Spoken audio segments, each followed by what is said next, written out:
Hello guys, how are you all? Hopefully everyone is doing well.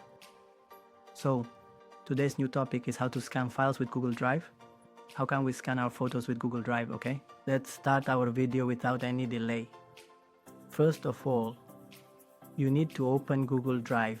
After opening Google Drive, you will see the files option at the bottom. Above that, there is a plus icon with a new option.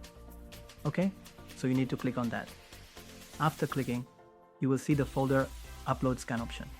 You need to click on scan. Okay, look, clicked on the scan option. From here, we can also take our photo. You can also choose any photo you like from your gallery. So we have taken a photo of what we scanned in front of our PC. Okay, so look, you all can crop your photo from here, apply filters and clean it. Okay, so our photo has become even cleaner.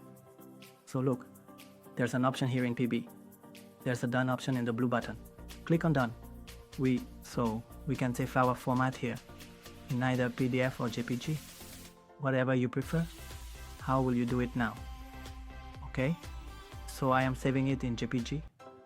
After doing that, quickly see the option above, click on it. So our photo has been saved with the scan here. If you all liked our video, then please like, subscribe and share the channel. Alright, bye bye for now. See you in the next video.